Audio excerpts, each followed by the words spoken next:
दोस्तों, रसीदी टिकट के पिछले भाग में आपने सुना उसका साया, खामोशी का एक दायरा, नफरत का एक दायरा, 1947 और कल्पना का जादू। अब आगे 1956 की एक कब्र, एक भयानक पल। पिताजी जब तक जीवित थे सुनाया करते थे कि जिंदगी की पहली भयानक हैरानी उन्हें उस समय हुई थी जब एक बार परदेश जाते समय उन्होंने अपने नाना की संपत्ति में मिला गहनों और अशर्फियों से भरा हुआ एक ट्रंक अपने शहर गुजरांवाला की एक पूजनीय भक्त महिला कहलाने वाले स्त्री के पास धरोहर के रूप में रखा था, और जिसने बाद में केवल यही कहा था, कैसा ट्रंक। और 1959 में अपने पिता के चेहरे की कल्पना करके जैसे मैं कह रही थी, आपने गुजरांवाला की एक भक्तिनी होती थी, न उसकी गुरु गद्दी पर बैठने वाली एक भक्तिन मैंने भी देखी है। मैंने उसके पास विश्वास से भरा हुआ एक ट्रंक अमानत के तौर पर रखा था, और अब वह कह रही है, कैसा विश्वास। यह बड़ा भयानक पल था। अंधेरा बादलों की तरह घिरता आ रहा था। उदासी बूंद बूंद बरस रही थी, पर बादल खुलते नहीं थे। उस भले से चेहरे वाली लड़की को कई बरस प्यार किया था। बीते हुए दिन बादलों के नित बदलते रूप की तरह आंखों के आगे कई रूप धारण करने लगे। सोचने लगी, यह मेघ माया ऐसी यादों के लिए तो नहीं बनी थी। शरीर में जैसे कोई चुभी हुई सुइयां निकालता है, एक एक याद को लेकर एक एक कहानी लिखी। काले अक्षर, कर्मों वाली, केले का छिलका। और एक थी अनीता, उपन्यास में शांति बीवी का पात्र। पर उस शांति बीवी ने जो जो कुछ किया था उसका जखीरा खत्म नहीं होता था। 1970 में फिर एक लंबी कहानी लिखी, दो औरतें। और उस कहानी की मिस बी में लगा वह बहुत हद तक समा गई थी। वह छोटी सी बच्ची थी जब परिचित हुई थी। उसके परिचय का पूरा विवरण दो औरतें नंबर 5 कहानी में है। उसके विवाह के समय मेरे पास जो पाकिस्तान के बचे खुचे दो तीन गहने थे वे दे दिए थे। उसका गम नहीं था, सिर्फ यह था कि अंधेरा अब हंसता था, तो वो गहने भी बहुत जोर से हंसते थे। फिर समय बीतने पर ध्यान से देखा तो लगा गहने नहीं, टूटे हुए विश्वास के टुकड़े थे जो अंधेरे में चमकते थे और हंसते थे। उसकी मासूम सी दिखने वाली बातों को मैंने रेशमी धागों के समान गले से लगाया था। शिव जी ने सांपों को गले में ढाला था, पर रेशमी धागे समझकर नहीं। सोचा करती थी मैं शिव जी नहीं हूँ, फिर शिव जी ने मुझे अपनी तकदीर क्यों दी। मैं धीमी से धीमी गंध भी सूंघ सकती हूँ, पर झूठ की तेज से तेज गंध सूंघने की मुझ में शक्ति नहीं थी। यह शक्ति मेरे पिता में भी नहीं थी। छुटपन में आंखों से देखा था, उन्होंने सियालकोट के एक आदमी को पढ़ाया लिखाया, फिर अपने पास नौकरी दी। एक बार उसने पिताजी के एक पत्र की ऊपर की लिखत फाड़कर हस्ताक्षर वाले स्थान के ऊपर के खाली स्थान में एक नई लिखित लिख दी कि उन्होंने इतने हजार रुपए, पूरी रकम अब मुझे सही से याद नहीं है, खैर, उससे उधार लिए और कचहरी में दावा कर दिया। मैं उस व्यक्ति को मामा जी पुकारा करती थी, बहुत छोटी थी, पर उस समय अपने पिता के चेहरे पर जो दुख भरी हैरानी देखी थी, वही फिर 1959 में मैंने अपने चेहरे पर देखी। हैरानी थी, घटनाओं की शक्लें कैसे मिल जाती हैं। इस लड़की की पढ़ाई के लिए किताबें दी थी, फीसें दी थी, बिल्कुल उसी तरह जैसे मेरे पिता ने एक रिश्तेदार बच्चे को पास रखकर पढ़ाया था। फिर आखिरी उम्र में जब वह जिला हजारीबाग चले गए, कुछ एकड़ जमीन खरीदकर एक बगीचा लगाने का उन्हें चाव था। उस लड़के को साथ ले गए थे। सब कुछ उस बगीचे के नक्शों की लकीरों में रह गया, और मियादी बुखार से उनकी जिंदगी खत्म हो गई। उनकी खरीदी हुई जमीन के बारे में कुछ समय तक पत्र आते रहे, फिर लंबी खामोशी छा गई। सोच भी नहीं सकती थी, पर पता लगा कि उस लड़के ने गैर कानूनी तौर से वह जमीन बेच दी थी और सारी रकम जेब में डालकर चुप्पी साध ली थी। उसके बारे में और इसके बारे में सिर्फ एक ही फिक्रा बचा रह गया। यह सोच भी नहीं सकती थी, यह सोच भी नहीं सकती थी। यह 1959 का वही पल है जब मैंने उस लड़की को अंतिम बार देखा था और आकाश से एक तारा टूटते हुए देखा था। वह विश्वास का तारा था। 1960। यह बरस मेरी जिंदगी का सबसे उदास बरस था। जिंदगी के कैलेंडर में फटे हुए पृष्ठ की तरह मन ने घर की दहलीजों के बाहर पांव रख लिया था, पर सामने कोई रास्ता नहीं था, इसलिए घबराकर कांपने लगा। साहिर को बम्बई फोन करने के लिए फोन के पास गई थी। अजीब संजोग हुआ था कि उस दिन ब्लिट्ज में तस्वीर भी थी और खबर भी कि साहिर को जिंदगी की एक नई मोहब्बत मिल गई। हाथ फोन के डायल से कुछ इंच दूर शून्य में खड़े रह गए। उन्हीं दिनों मैंने अपने मन की दशा को ऑस्कर वाइल्ड के इन शब्दों में पहचाना था। मैंने मर जाने का विचार किया। ऐसे भीषण विचार में जब जरा कुछ कमी हुई तो मैंने जीने के लिए अपना मन पक्का कर लिया। फिर सोचा, उदासी को मैं अपना एक शाही लिबास बना लूंगा और हर समय पहने रहूंगा। जिस दहलीज के अंदर पांव रखूंगा वह घर वैराग्य का स्थान बन जाएगा। मेरे दोस्तों के पांव मेरी उदासी के साथ साथ चला करेंगे। लोगों ने मुझे सलाह दी कि यह सब कुछ जो दुखदाई है मैं भूल जाऊं। मैं जानता हूं इस तरह करना बिल्कुल घातक है।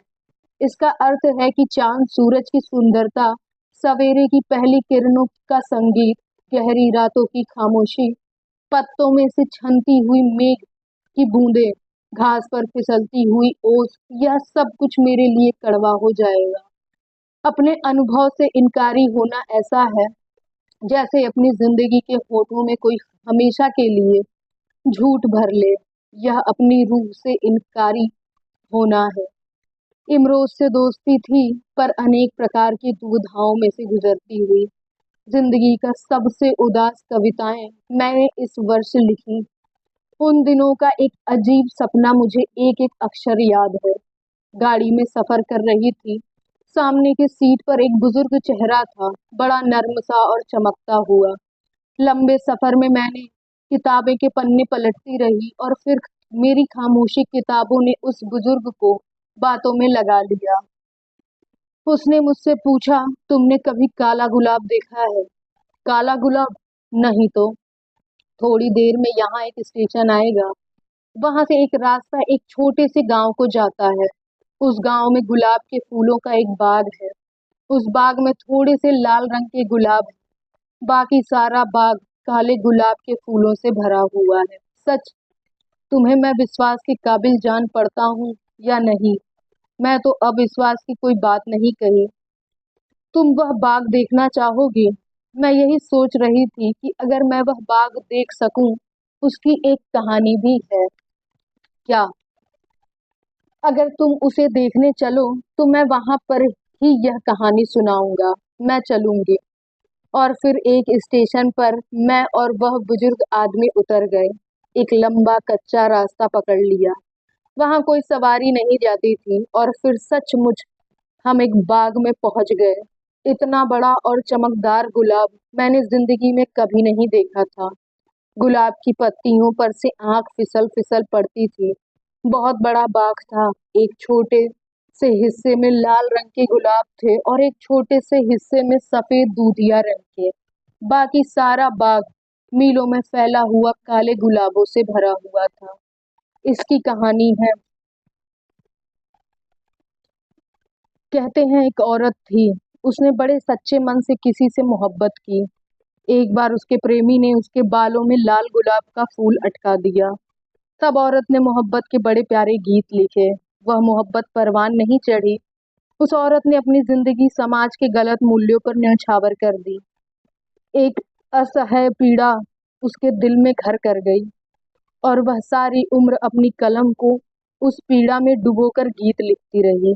आत्मवेदना के एक वह दृष्टि प्रदान करती है जिससे कोई पराई पीड़ा को देख सकता है।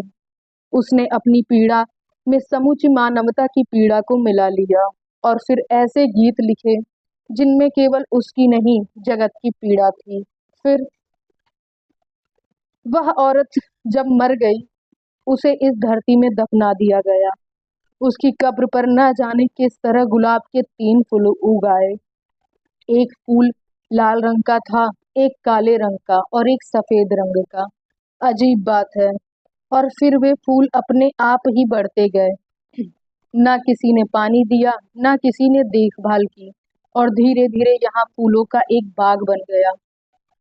अब तुमने अपनी आंखों से देख लिया है, एक हिस्से में लाल रंग के गुलाब, एक हिस्से में सफेद रंग के, और बाकी सारे हिस्से में काले रंग के। लोग क्या कहते हैं?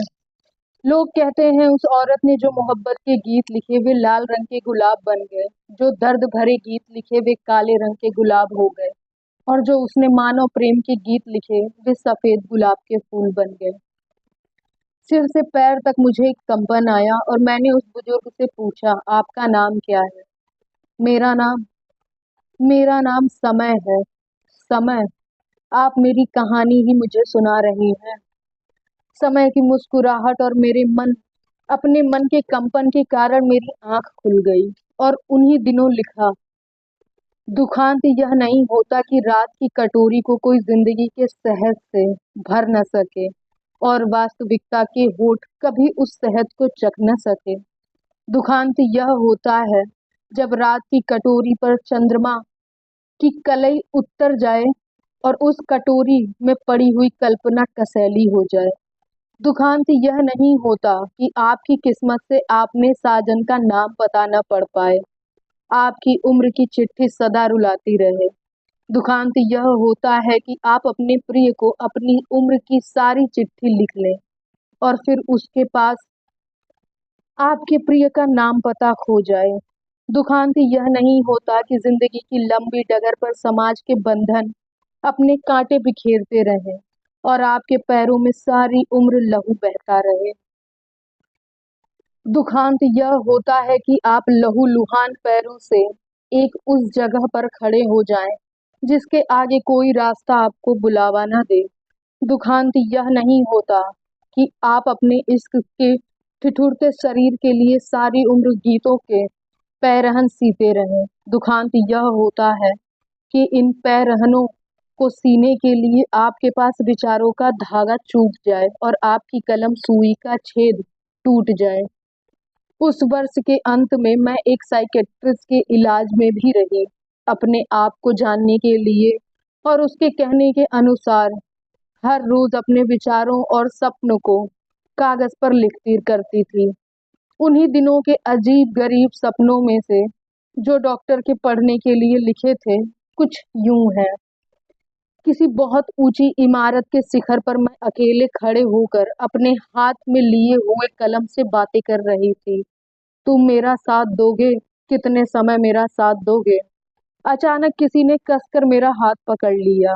तुम छलावा हो, मेरा हाथ छोड़ दो, मैंने कहा, और जोर से अपना हाथ छुड़ाकर उस इमारत की सीढ़ियां उतरने लगी। मैं बड़ी तेजी से उतर रही थी, पर सीढ़ियां खत्म होने में नहीं आती थी। मेरी सांस तेज होती जा रही थी, डर रही थी कि अभी पीछे से आकर वह छलावा मुझे पकड़ लेगा। आखिर सीढ़ियां खत्म हो गईं, पर नीचे उतरकर देखा, अब और बाग ही बाग थे, और जमीन का चप्पा चप्पा लोगों से भरा हुआ था। ये बाग भी इसी इमारत का हिस्सा थे, और वहां लोगों का मेला लगा हुआ था। किसी तरह लोग नाटक खेल रहे थे और किसी तरह कोई मैच हो रहा था। न जाने कहां से मेरी पुरानी साइकिल मुझे मिल गई और मैं उस पर चढ़कर बाहर जाने का रास्ता खोजने लगी। बागों के किनारे किनारे साइकिल चलाते हुए मैं जिस तरफ भी जाती थी वहां आगे पत्थर की दीवार आ जाती थी और मुझे बाहर जाने का रास्ता नहीं मिलता था। मैं फिर किसी और तरफ साइकिल मोड़ लेती थी, पर वहां भी अंत में एक दीवार आ जाती थी और मुझे बाहर जाने का रास्ता नहीं मिलता था। इसी घबराहट में मेरी आंख खुल गई। सफेद संगमरमर का एक बुत मेरे सामने पड़ा हुआ था। मैं उसकी ओर देखती रही, और फिर मैंने उससे कहा, मैं तुम्हारा क्या करूंगी? ना तुम बोलते हो और ना सांस लेते हो। आज मैं तुम्हें तोड़ दूंगी, तुम्हारे टुकड़े टुकड़े कर दूंगी। तुमने मेरी सारी उम्र गवा दी है, मेरा तसव्वुर, तुम मेरे आदर्श। और जब मैंने उस बुत को जोर से परे फेंका तो मैं अपने ही जोर के कारण जाग गई। मैंने देखा मेरे पास एक लड़की खड़ी हुई है, कोई 20 बरस की होगी, पतली लंबी, और उसका एक एक नक्श जैसे किसी ने बड़ी मेहनत से गढ़ा हो, पर उसका रंग काला और चमकदार। जैसे किसी ने काले पत्थर को तराश कर एक बुत बनाया हो। यह कौन है? मुझसे किसी ने पूछा। मेरी बेटी, मैंने उत्तर दिया। पूछने वाला कौन था यह मुझे नहीं मालूम, पर उसने फिर चकित होकर पूछा, मेरे तेरे मैंने तेरे 2 बच्चे देखे हैं, वे बड़े सुंदर हैं। सुंदर तो यह भी है, पर इसका रंग, वे दोनों छोटे हैं, उनका रंग गोरा है। यह मेरी सबसे बड़ी बेटी है। तुम जानते हो, पार्वती ने एक बार अपने शरीर के मैल को इकट्ठा करके एक पुत्र गणेश बना लिया था। मैंने अपने मन के सारे रोज को बटकर यह बेटी बनाई है, मेरी कला, मेरी कृति। मैं एक उजाड़ जगह से गुजर रही थी। मुझे किसी की शक्ल नजर नहीं आई, लेकिन एक आवाज सुनाई पड़ी। कोई गा रहा था, बुरा कित्तोई साहिबा, तेरा तरकस टंगियो जंड। तुम कौन हो? मैंने उस उजाड़ में खड़े होकर चारों ओर देखकर कहा। मैं बहादुर मिर्जा हूँ। साहिबा ने मेरे तीर छिपा दिए और मुझे लोगों के हाथों बेआई मौत मरवा दिया। मैंने फिर चारों ओर देखा, पर मुझे किसी की सूरत दिखाई नहीं दी। मैंने उत्तर दिया, कभी कभी कहानियां करवट बदल लेती हैं। आज एक मिर्जा ने मेरे तीर छिपा दिए हैं और मुझे एक बहादुर साहिबा को बेआई मौत मरवा दिया। बादल बड़े जोर से गरजे, सारा आसमान कांप उठा और फिर मेरे दाहिने हाथ पर बिजली गिर पड़ी। मेरे सारे शरीर को एक सख्त जोर का झटका लगा और फिर मैंने संभल कर अपने हाथ को हिलाकर देखा। हाथ बिल्कुल ठीक था, केवल एक जगह थोड़ा लहू बह रहा था, मानो एक खरोच आ गई हो। दूसरी बार फिर बिजली कड़की और मेरे उसी हाथ पर गिर पड़ी। फिर एक सख्त झटका लगा और मैंने जब हाथ को हिलाकर देखा तो वह बिल्कुल साबुत था। केवल एक जगह ऐसी थी मानो मामूली सी रगड़ लग गई हो। तीसरी बार फिर आसमान 2 टुकड़े का हो गया और मेरी उसी हाथ पर बिजली गिर पड़ी। सख्त झटका लगा, पर उसके बाद जब मैंने हाथ को हिलाया, हाथ हिलता अवश्य था, पर एक उंगली टेढ़ी हो गई थी। मैंने अपने दूसरे हाथ से उस उंगली को दबाया, बार बार दबाया, तो वह सीधी हो गई, अपनी जगह आ गई। मैंने अपने हाथ में कलम पकड़कर देखा, मेरा हाथ बिल्कुल ठीक था, मेरी कलम अभी भी लिख रही थी। इस समय मेरे मन की हालत बादलेयर के मन जैसी थी जब उसने सुंदरता की बीरत लिखी थी। तुम ऊंचे आसमान से उतरी हो या गहरे पाताल से निकली हो, तुम्हारी दृष्टि निरी शराब, दैत्यमय भी देवमय भी। तुम्हारी आंखों में सांझ की भोर भी, तुम्हारी सुगंध जैसे सांझ की आंधी, तुम्हारे होंठ दारू का एक घूंट, तुम्हारा मुख एक जाम। तुम किसी कोह खंदक में से उभरी हो या तारों से उतरी हो। तुम एक हाथ से खुशी बीजती हो, दूसरे से तबाही। तुम्हारे गहनों की छटक कितनी भयानक, तुम्हारी तुम्हारा आलिंगन जैसे कोई कब्र में उतरता जाए। इसी वर्ष के आरंभ में 26 जनवरी के गणतंत्र दिवस पर भारत सरकार की ओर से मैं नेपाल गई थी, पर मन की बड़ी उखड़ी हुई दशा थी और वहां से जो पत्र इमरोज को लिखे थे वे ये थे। कल नेपाल ने मेरी उस कलम का सत्कार किया जिससे मैंने तुम्हारे लिए मोहब्बत के गीत लिखे। इसलिए मुझे जितने फूल मिले मैंने सारे तुम्हारे याद पर चढ़ा दिए। हिज्र दी इस रात विच कुछ रोशनी आवन दी पई। मेरी इस कविता में तुम्हारी याद की बत्ती जल रही थी। रात 11:30 बजे तक इस रोशनी का जिक्र होता रहा। पास कितनी ही नेपाली, हिंदी और बंगाली कविताएं जल रही थी। एक फारसी का शेर था, रेगिस्तान में हम लोग धूप से चमकती हुई रेत को पानी समझकर दौड़ते हैं, धुलावा खाते हैं, तड़पते हैं, पर लोग कहते हैं रेत रेत है, पानी नहीं बन सकता। और कुछ सयाने लोग उस रेत को पानी समझने की गलती नहीं करते। वे लोग सयाने होंगे, पर मैं कहती हूँ जो लोग रेत को पानी समझने की गलती नहीं करते उनकी प्यास में जरूर कोई कसर होगी। सच मेरे छलावे, मेरे सयानेपन में कोई कसर हो सकती है, पर मेरी प्यास में कोई कसर नहीं। 27 जनवरी 1960। राही तुम मुझे संध्या वेला में क्यों मिले? जिंदगी का सफर खत्म होने वाला है। तुम्हें मिलना था तो जिंदगी की दोपहर के समय मिलते। उस दोपहर का सेक तो देख लेते। काठमांडू में किसी ने यह हिंदी कविता पढ़ी।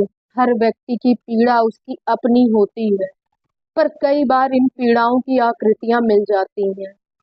यह मेरी प्रतीक्षा तुम्हारे शहर की जालिम दीवारों से टकराकर सदा घायल होती रही। पहले भी 14 वर्ष राम वनवास की अवधि इसी तरह बीत गए, और लगता है मेरी जिंदगी के बाकी वर्ष भी अपनी उसी पंक्ति में जा मिलेंगे। दोस्तों, आगे की कहानी जानने के लिए बने रहिए हमारे चैनल कहानियों के साथ, और हमें कमेंट करके बताइए उन किताबों के नाम जो आप सुनना चाहते हैं।